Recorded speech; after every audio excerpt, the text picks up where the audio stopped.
Bonjour à tous, heureux de vous retrouver pour cette nouvelle étape du Trobraise organisée par le Télégramme en partenariat avec TBO et TB Sud. Dans le cadre des élections municipales avec l'Infomobile, cette fameuse caravane rouge que vous voyez derrière moi, nous sillonnons les routes bretonnes et venons au devant des acteurs politiques mais aussi des acteurs économiques et finalement de tous les citoyens des communes. Aujourd'hui pour cette 5e étape, nous sommes à Elvin, situé à une vingtaine de kilomètres de Vannes. Cette commune a connu un développement constant et rapide de sa population, avec évidemment les avantages et les inconvénients qu'on a avec une telle augmentation du monde. On parlera donc infrastructure, public foncier et endettement, mais aussi transport avec nos invités. Avant cela, je vous propose de découvrir une carte postale de la commune. Elle a été réalisée par Arthur Malter.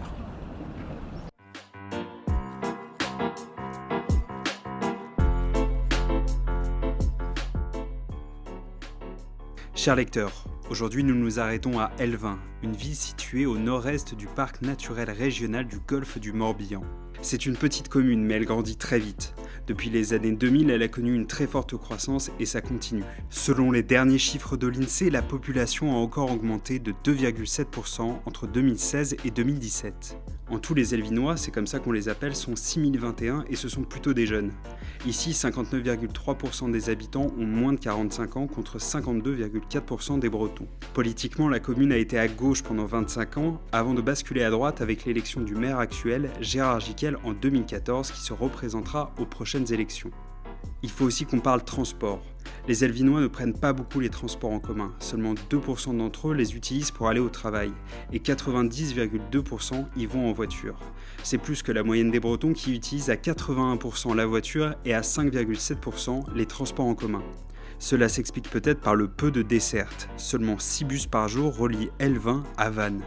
Bienvenue à Elvin, notre étape du jour, le Télégramme. S'il plaît bien, c'est bon à vivre. Vannes est intouchable au niveau immobilier, donc c'est une des premières couronnes et il y a la 4 voies qui est très très proche, donc ça permet d'accéder très vite à Vannes en fait. Et on est bien desservi aussi au Oui. niveau bus et au niveau plein de choses quoi. On est quand même bien desservi pour aller à Vannes. C'est près des voies express, c'est près de Vannes, c'est près des grandes villes quoi. Ouais. Et le prix des loyers justement C'est correct. Un bon tissu associatif aussi et qui fait que non, c'est pas du tout une ville dortoir. Répondre à une ou deux de mes questions justement. Ouais, il n'y a pas de question piège. Hein. Voilà. Qu'est-ce que vous pensez de votre commune, monsieur? Il manque quoi? Une poissonnerie déjà. Heureusement qu'on a ça le vendredi parce qu'on n'a pas.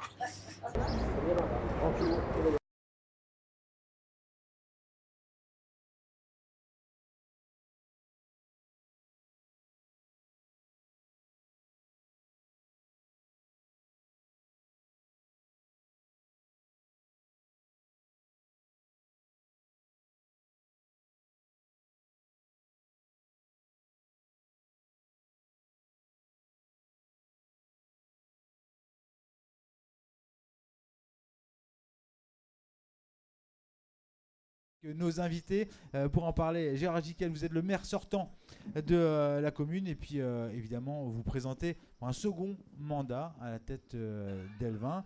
Élise Demet, bonjour, vous êtes directrice de l'ADIL 56, l'ADIL du Morbihan. Jérôme Latasse, vous êtes agent immobilier au sein de l'agence Guy Hockey, c'est bien cela. À vos côtés, nous avons aussi Ronan Lessard, qui est le directeur de l'école privée Saint-Joseph d'Elvin, une grosse école. On va parler justement des infrastructures qu'il y a, puisque c'est aujourd'hui 21 classes et plus de 600 élèves, à peu près 600 élèves, à ajouter à ceux des 300 de l'école Descartes, l'école public. Et nous avons aussi monsieur Frankel qui est dans la liste d'opposition aujourd'hui, qui va être justement sur cette liste, qui va être s'opposer à la liste de monsieur le maire, c'est bien ça? Alors moi, je dirais plutôt dans une liste non majoritaire aujourd'hui. On fait partie d'une équipe municipale, on défend des valeurs de notre commune, on n'est pas dans une opposition bête et méchante. Constructif, très bien. Tout à fait. La prime au sortant, monsieur le maire, vous êtes aujourd'hui donc candidat à un second mandat. Pour quelle raison est-ce qu'aujourd'hui vous souhaitez vous représenter de nouveau aux élections? Oui, donc bonjour à tous et à toutes, tout d'abord. Alors pourquoi se représenter L20? Parce que on considère, moi et mon équipe, que nous avons passé 6 ans, que le travail, on l'a commencé, on ne l'a pas terminé. Voilà, c'est simplement sur cet aspect-là. Alors, on a fait beaucoup de choses, mais il en reste beaucoup à faire aussi. Alors, ce matin, nous avons fait le tour du marché auprès de vos administrés pour aller les voir. On l'a entendu tout à l'heure dans le micro-trottoir. Alors, c'est assez rare, mais finalement, tout le monde est extrêmement heureux d'habiter L20. La vie a l'air belle, saine, tout se passe bien. Les gens, donc on le disait, on va parler de la proximité. Vannes n'est pas très loin. Il y a les axes de communication qui sont aussi à proximité. On va revenir là-dessus. Mais c'est assez rare, je tiens à le souligner, d'avoir des propos aussi élogieux des administrés sur une ville comme celle-ci, malgré justement cette expansion qui a eu en relativement peu de temps. On va aborder un sujet épineux.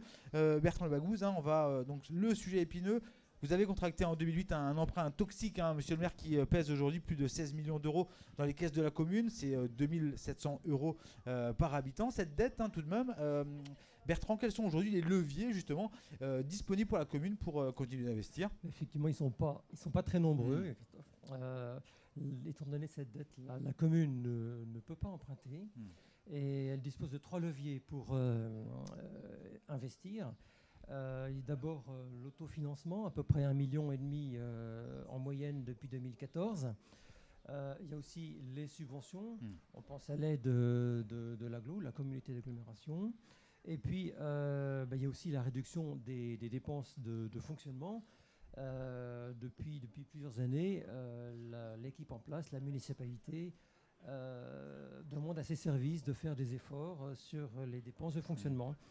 Voilà, donc finalement, la commune est assez contrainte dans ses capacités d'investissement pour pouvoir proposer de nouveaux équipements aux nouveaux arrivants, compte tenu de cette dette, de ce boulet qui plombe les finances. Une question à monsieur le maire sur cette question-là, sur cette thématique-là, Bertrand. Justement, alors les services municipaux ont déjà fait beaucoup d'efforts. Où peut-on faire encore des économies ? Alors déjà, cette dette date de 2008, donc nous, arrivés en 2014, nous l'avons trouvée. C'est pas nous qui l'avons fait, cette dette. Voilà, nous avons à la gérer. Voilà, et donc, comme vous l'avez dit, la recette est simple mais complexe à la fois. Vous avez donné les 3 ingrédients.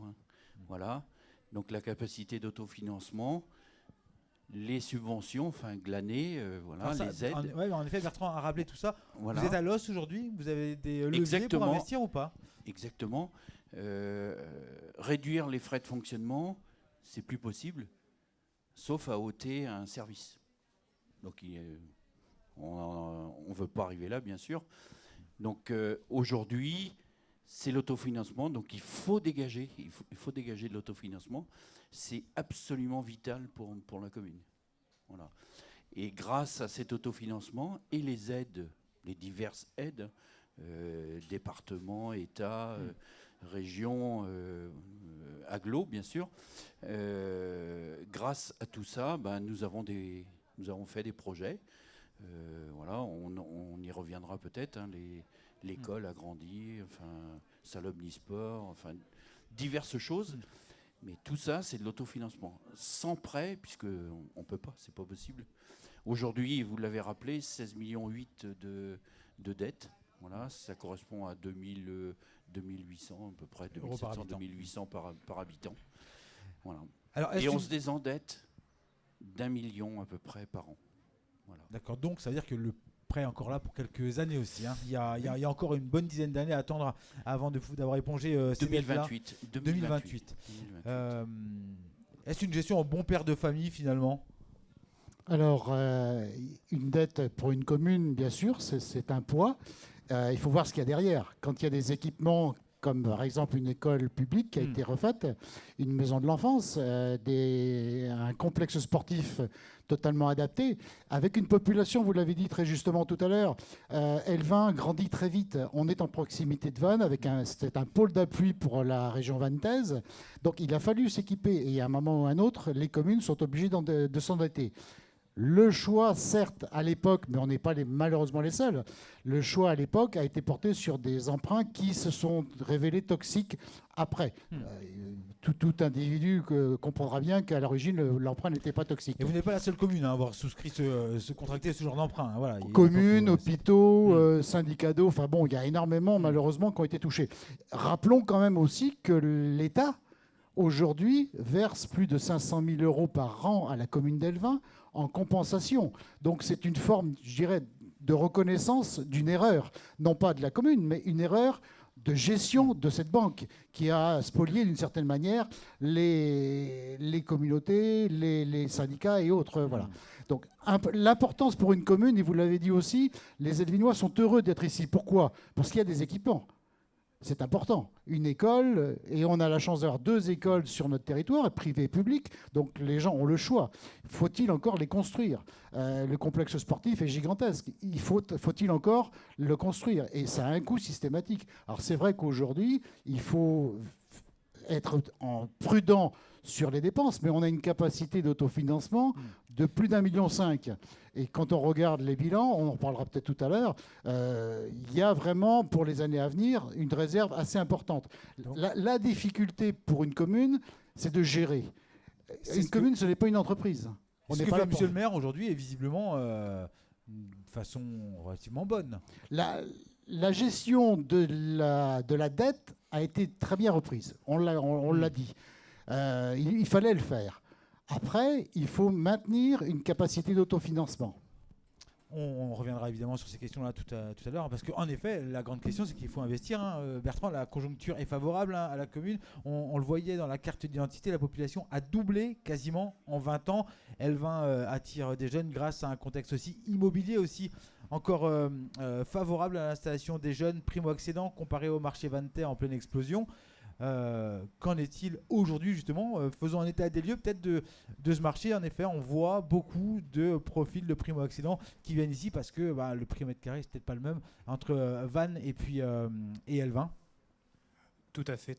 C'est vrai que les primo-accédants sont attirés par notre secteur. Vannes saturé, les prix sont hauts. Vannes attire. Des grandes politiques actuellement sont menées aussi pour les primo-accédants, notamment par rapport à les OAP, les terrains qui vont arriver donc à la vente, qui va aussi densifier la population, qui va porter les administrateurs. Oui, Vannes attire les taux. Elvin attire, Vannes aussi et Elvin aussi. Donc Jérôme Lataste, vous êtes directeur d'agence de Guy Hockey, oui, tout à fait. À Elvin. Tout à fait. Donc oui, les taux aussi sont intéressants. Les crédits pousse les jeunes à investir. La commune, c'est ce qui est bien, réagit et propose une offre que les primo-accédants acceptent, bien entendu. Et pourtant, on voit quand même des prix aussi qui augmentent de façon assez significative. Je vois un programme qui est juste à côté sur des images qu'on a pu filmer là, où on avait un terrain à partir de 44 000 €, de 250 mètres carrés. Finalement, ça nous fait du 160 ou 170 € du mètre carré. C'est pas anodin non plus, même pour des primo-accédants. C'est-à-dire qu'il y a une attente vis-à-vis de ce secteur géographique. Tout à fait. Alors juste un petit aparté. Exactement, ouais. Sur les terrains. Un terrain, plus il est petit, plus le prix au mètre carré sera cher. Un terrain de 1000 mètres carrés, on ne pourra pas le vendre à 160 € le mètre carré. Bien sûr. Là, c'est un promoteur, il viabilise tout, c'est pas ça le souci, mais ça commence à être une somme assez conséquente. Tout à fait. Alors après, 50 000 €, à savoir, c'est le budget moyen pour acheter un terrain pour un primo-accédant. Donc il peut facilement acquérir, même un peu plus cher. Je peux m'en plaindre. Oui, par contre, Elvin se développe. Est-ce que j'ai pas répété votre question précise que je vous réponde ? Non, c'était l'analyse que vous faisiez justement aussi sur le développement et des prix qui sont quand même aussi en forte augmentation, finalement, même sur Elvin. Alors, comme je disais, l'offre se réduit, la demande des acquéreurs augmente, donc le marché d'offres et de demande, automatiquement, les prix sont tirés vers le haut. Et c'est pas prêt de partir, sachant que dans une étude, sur les 20 prochaines années, notre bassin va vraiment fortement évoluer en population et il va falloir donc investir en conséquence. Élise Demey, vous connaissez forcément bien aussi le théâtre, je dirais ici. Vous êtes la directrice de la DIL du Morbihan. Vous faites un constat similaire à celui de Jérôme Lataste sur l'évolution du marché aujourd'hui dans le secteur. Oui, effectivement, je rejoins totalement les propos, en ce sens où, dans notre observatoire de l'habitat, on suit en fait un certain nombre d'indicateurs, et notamment on pense au terrain à bâtir, au lotissement. Il y a eu énormément de projets et de lotissements communaux qui ont connu quand même un succès. Les ventes en terrain à bâtir, pour vous donner un ordre d'idée, ont doublé en l'espace d'un an. Alors, les prix restent contenus quand même à 50 000 € le terrain, la parcelle à peu près dans une moyenne de 400 mètres carrés. Les ménages ne veulent plus de grandes parcelles. Des lots de plus en plus petits. Ouais. Voilà, le SCOT ne le permet pas non plus. Mais effectivement, on est sur une légère progression des prix au mètre carré du fait de cette baisse de superficie de parcelles. Mais on est encore un peu en deçà de la moyenne en fait, qu'on peut observer sur Vannes agglomération et sur la première couronne qui effectivement est aujourd'hui inaccessible pour les primo-accédants, en tout cas la population que l'on peut voir à la DIL.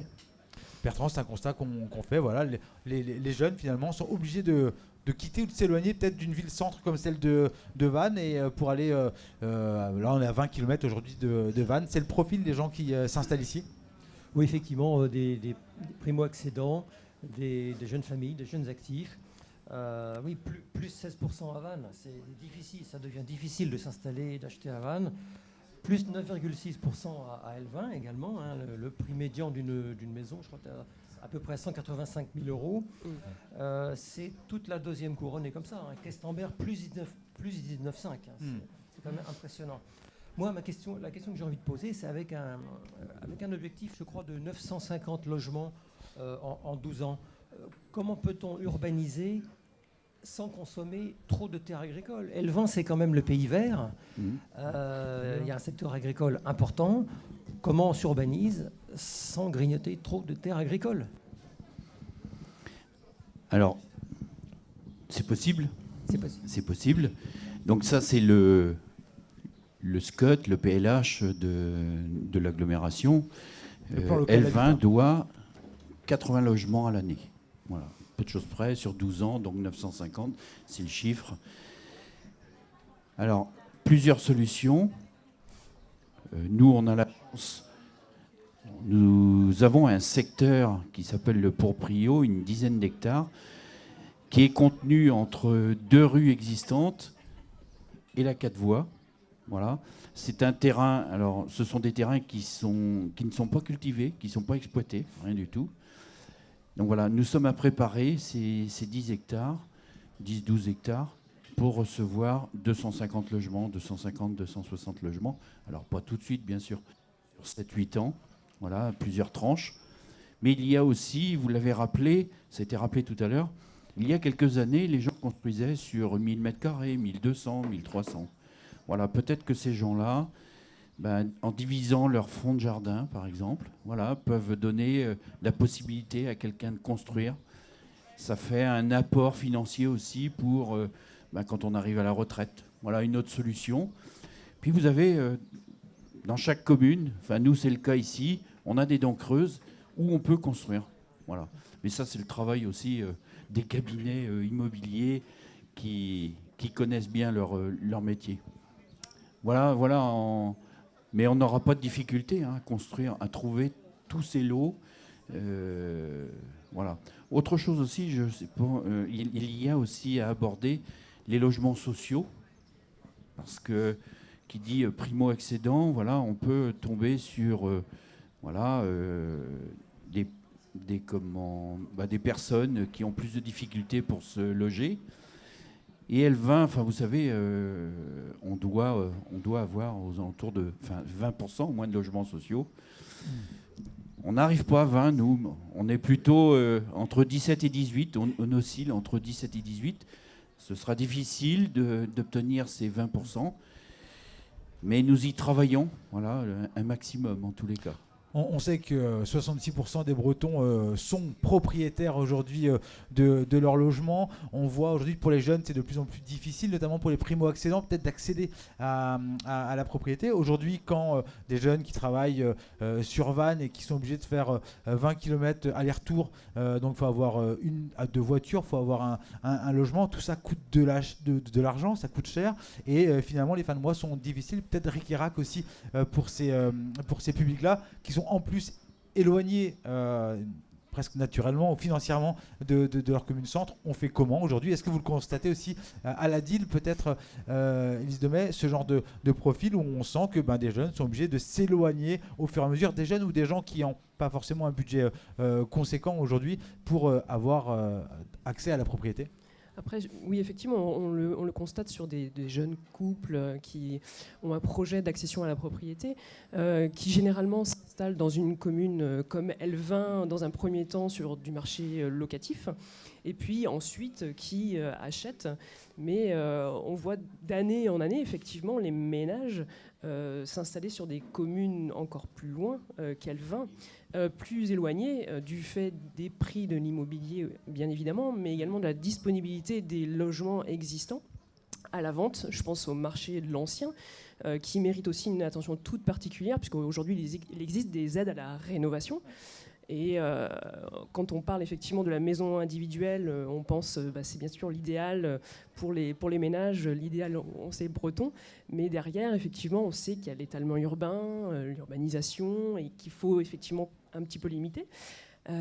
Donc voilà, l'ancien a toute une attention, en tout cas, à apporter, et notamment pour les personnes qui vieillissent et qui ont besoin de revenir dans les centres bourgs pour avoir des logements adaptés au plus près des commerces et des services. Finalement, est-ce que Elvin va devenir deuxième, troisième, quatrième, cinquième couronne? Est-ce qu'il y a un étalement comme ça? On s'éloigne. J'imagine que vous, en tant que maire, vous ne souhaitez pas forcément arriver à ce genre de statut-là, de constatation-là. Non, bien sûr que non. Nous sommes deuxième couronne. Voilà, nous voulons rester... cette deuxième couronne. Je ne pense pas que les gens aillent plus loin. En tous les cas, nous, notre vœu, c'est de capter ces gens-là, ici, voilà, en leur offrant aussi des possibilités. N'oublions pas que l'agglomération est là aussi pour les transports collectifs. Donc, c'est une aide quand même. N'oublions pas aussi toutes les formes de transport bons pour la planète, style le covoiturage, voilà, pour ne citer que celui-là.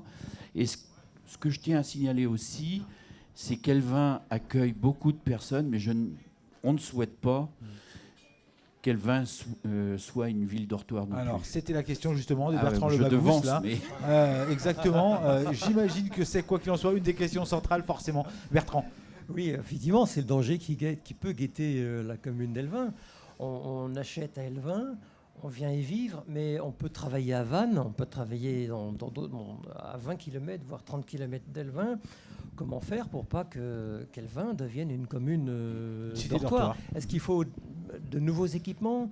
Est-ce qu'il faut de nouvelles activités culturelles, de nouveaux loisirs, du sport? Comment occuper les gens le week-end et le soir? Et tout ça, ça a un prix. On sait que quand il n'y a pas beaucoup d'argent, c'est plus compliqué aussi pour mettre tout ça en œuvre. Monsieur Gérard Jiquel, maire d'Elvin. Alors, d'abord, avant de parler d'occuper les gens le week-end, il faut parler de les occuper la semaine. Déjà, leur travail. Je ne conçois pas le développement de la commune sans le développement économique de la commune. Ça va de pair. L'idée générale, c'est qu'on accueille des nouveaux Elvinois, mais qu'on leur offre des emplois sur la commune, en développant. Alors, c'est pas moi qui ai c'est pas la commune qui s'occupe du domaine économique, c'est l'agglo. Mais bon, on en discute très très très souvent à l'agglo. L'idée, pour éviter tous ces voyages, ces allers-retours vers Vannes, c'est que le travail se situe sur les zones elvinoises. Voilà, c'est ça. Donc ça va de pair. J'avais envie de vous poser une autre question. L'arrivée d'une nouvelle population, d'une population jeune, elle peut être soucieuse de l'environnement, elle peut être volontiers anti-pesticides. voire parfois vegan. Est-ce que ça peut poser un problème de, entre guillemets, de cohabitation avec les Elvinois de souche? Alors, à mon avis, non. Chacun doit avoir sa place. Chacun doit trouver sa place. Voilà. Il ne faut pas opposer les uns aux autres. Voilà. Ça, c'est ce que je pense.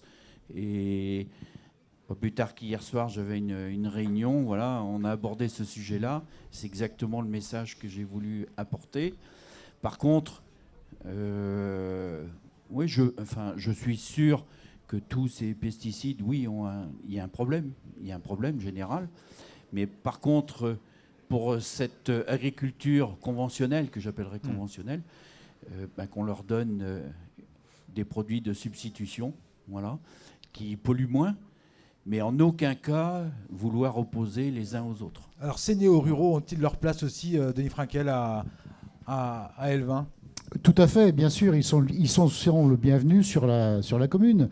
Et vous l'avez dit très justement, Elvin est un pôle d'appui pour Vannes.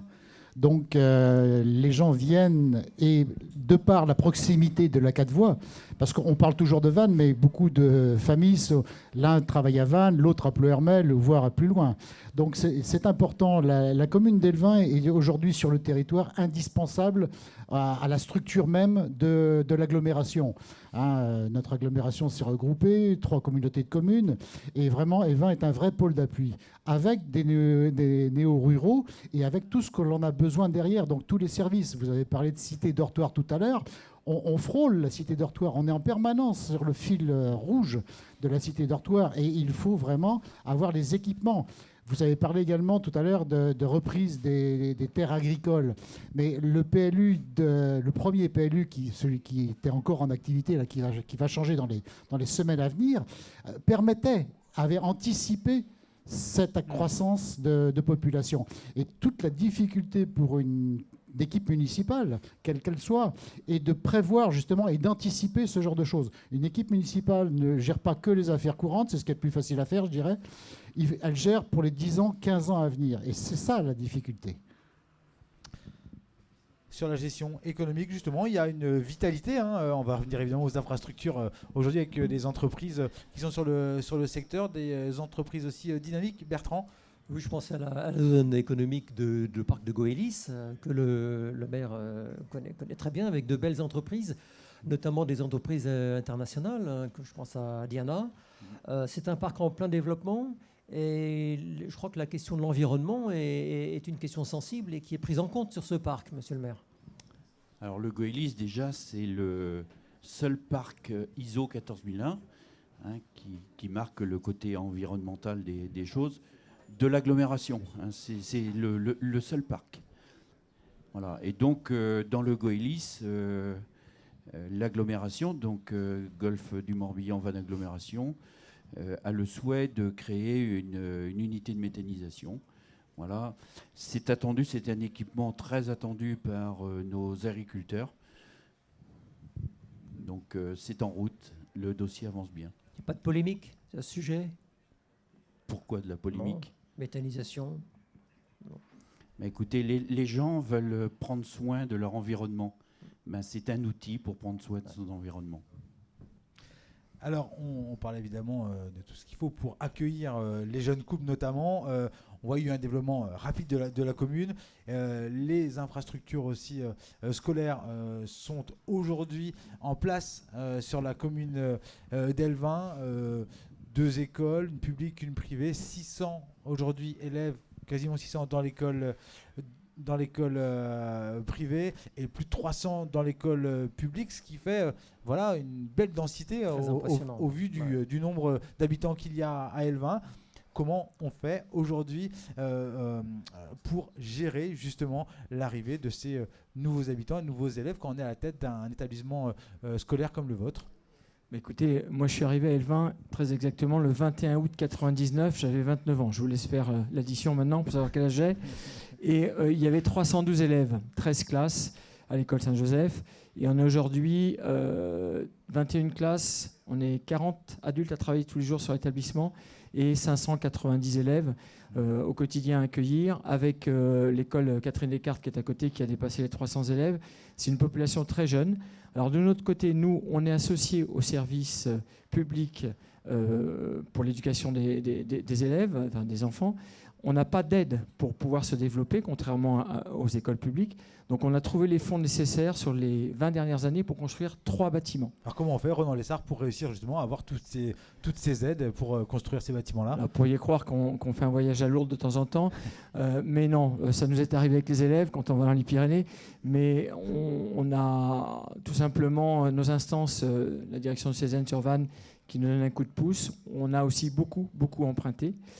Et c'est pour ça, une des principales raisons qu'on a inventé, il y a 18 ans maintenant, un marché de Noël qui maintenant est assez connu, puisque la dernière édition a eu lieu fin novembre dernier. On a fait 17 000 visiteurs sur 2 jours. Ah, c'est pas mal. Oui, ça commence à être pas mal. Ouais. L'année prochaine, c'est le 28 et 29 novembre. Je vous donne déjà les dates. Une information l'avant-première. Donc voilà, ça nous permet de rembourser nos emprunts, réellement. C'est un grand coup de pouce. Et puis aussi de mettre un peu de beurre dans les épinards pour acheter du matériel pédagogique pour les élèves, etc. Cohabitation école publique, école privée, finalement 2 fois plus d'élèves dans le privé aujourd'hui que dans le public. Comment se fait cette cohabitation intelligemment? Je sais d'où je viens, ma maman était prof dans le public, donc vous voyez. Tout simplement, la concurrence est toujours saine et on s'entend très bien avec Christophe, le chef d'établissement de l'école Catherine Descartes. Christophe Baron. Oui, c'est ça. Et on avance ensemble, on a la même population accueillie, quel que soit le réseau. Et bon, voilà, on voit de temps en temps des échanges de famille, mais on a une réelle complicité, donc c'est important pour pouvoir avancer. Gérard Jiquel. Oui, je rejoins Renan Lessard là-dessus. Il n'y a pas à opposer du tout ces 2 types d'enseignement. Enfin, du tout, ça c'est de l'histoire ancienne. Voilà. Mais ce que je voulais dire là, quand même, on a les jeunes donc du privé et du public qui se rejoignent tous les midis à la cantine municipale. D'accord. Puisque tous les repas sont concoctés, enfin produits par une cuisine communale qui produit entre 1600 et 1700 repas à jour. Voilà, pour fournir donc les écoles privées et publiques primaires de l'école, le collège Simone Veil aussi, voilà, et 3 écoles sur Saint-Nolff.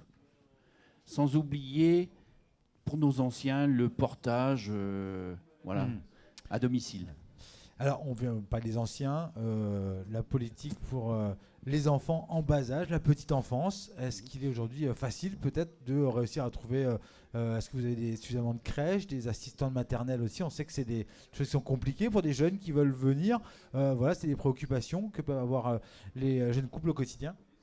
Alors déjà, il y a les assistantes maternelles, ça c'est une solution. Il y a les 2 crèches, donc une crèche communale avec une 30aine de places, et puis une crèche interentreprise, 35 places.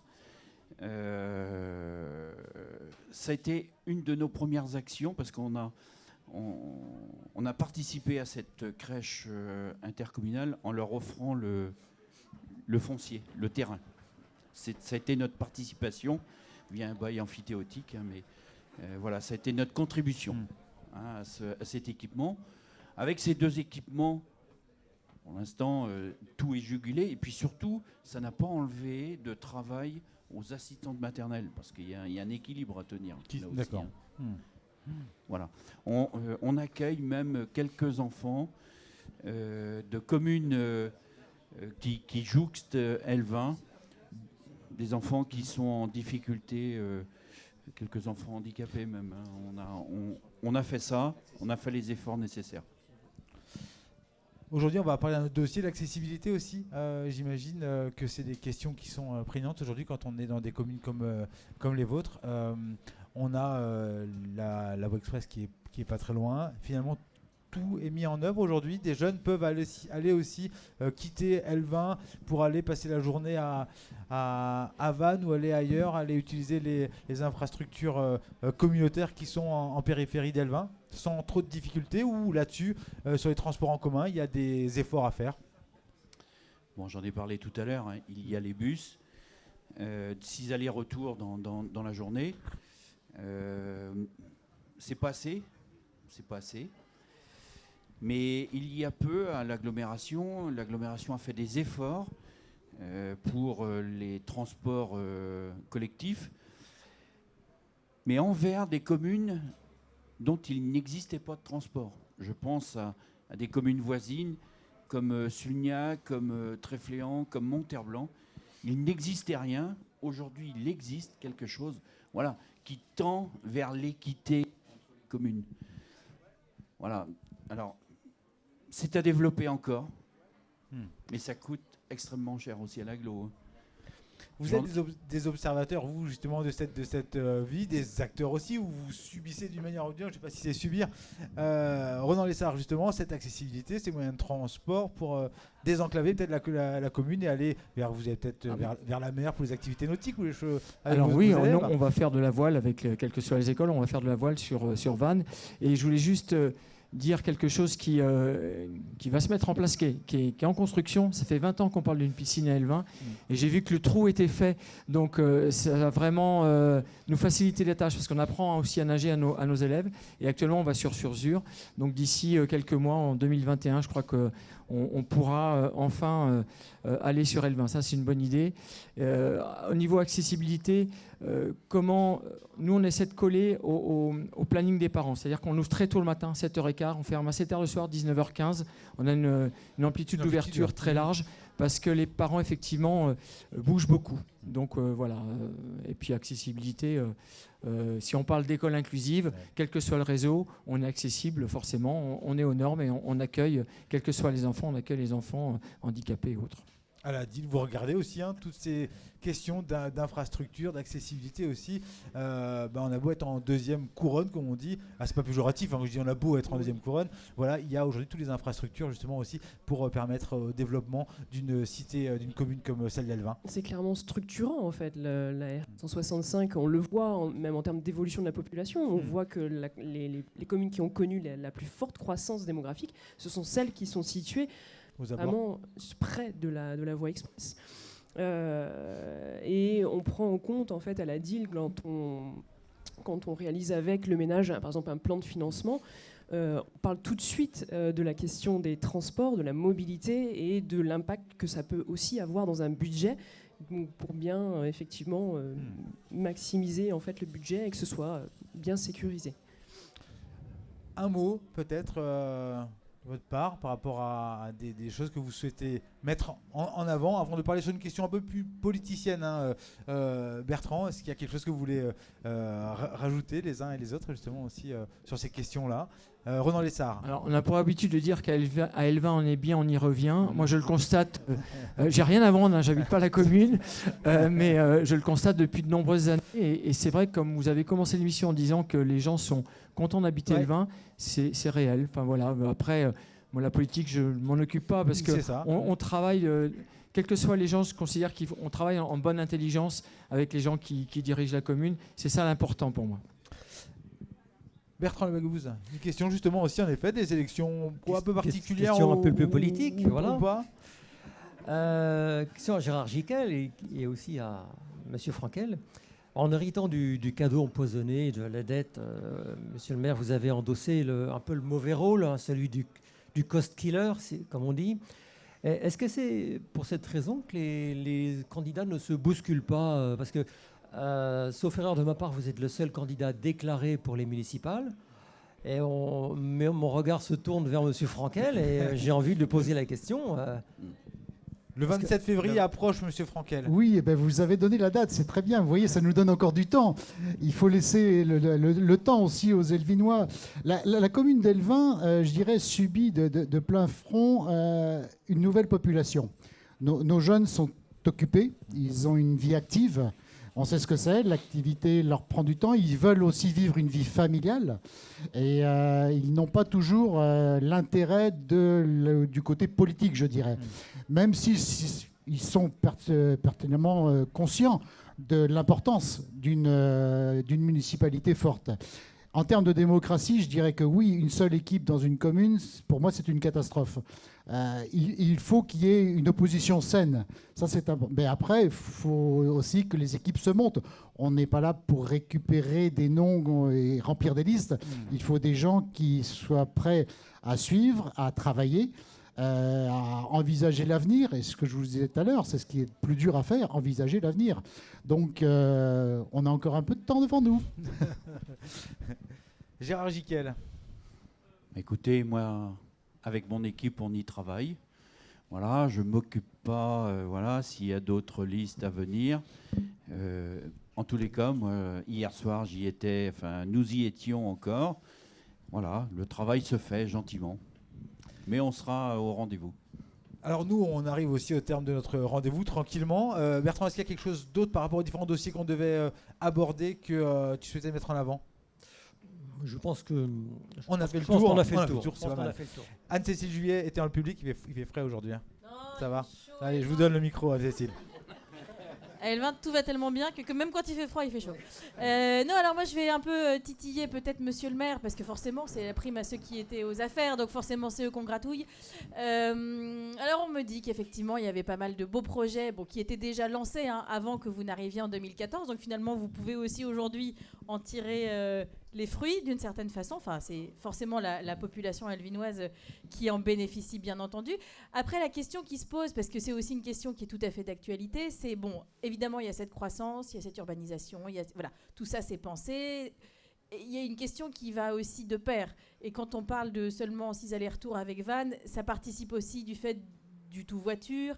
Les problématiques environnementales et écologiques sont fortes dans notre société en ce moment. Et de plus en plus fortes. Ouais. Et de plus en plus fortes. On me parle finalement peut-être de manque de ce type de préoccupation-là. Voilà, on coupe des arbres, on recoupe d'autres arbres. Quand on n'en coupe pas, on n'en replante pas deux. Voilà, c'est un petit peu ce que j'ai entendu dans le public et je voulais vous solliciter par rapport à ces soucis-là. Alors, le maire d'Elvin a-t-il une conscience écologique ? Alors, oui, on a des actions. Pour preuve, pas loin d'ici, avant que vous partiez, puisque vous sentez bien Elvin, je vous invite à aller faire un petit tour, là, à 200 mètres, 200-300 mètres d'ici. Ça s'appelle la vallée du Kerbilaire. Vous verrez que nous venons de nous réapproprier pratiquement 1 kilomètre. C'est une vallée encaissée qui était... c'était un roncier, enfin, voilà... Aujourd'hui, vous pouvez aller vous promener, il y a des plattelages, il y a tout ce qu'il faut. Voilà, on se préoccupe de la biodiversité. Nous faisons, vous avez rappelé tout à l'heure que Elvin était dans le PNR, et nous sommes une des seules communes, des dizaines de communes, des 12 communes, qui nous occupons de l'Atlas, de faire l'Atlas de la biodiversité. Donc si ça, c'est pas s'occuper de notre environnement, je ne sais pas comment on appelle ça. Le PNR, c'est le parc naturel régional, évidemment. Voilà. Madame Juillet, êtes-vous satisfaite de la réponse de monsieur le maire ? Moi, je ne suis qu'une courroie de transmission. C'est à vos administrés que vous vous adressez ce matin. Merci Bertrand de m'avoir accompagné. Merci Anne-Cécile. C'était un plaisir, encore une fois. On se retrouvera sur les routes là, bretonnes. Merci à vous 5 d'avoir participé à cette émission. Et merci aussi au public qui est là. Et c'est vrai qu'il fait frais aujourd'hui à Elvin. Mais on était ravis d'être présents encore en votre compagnie. On se retrouve très rapidement samedi. Demain, nous serons à Loudéac pour une nouvelle étape du Trobraise organisée par le Télégramme en partenariat avec TBO et TV Sud. À très bientôt.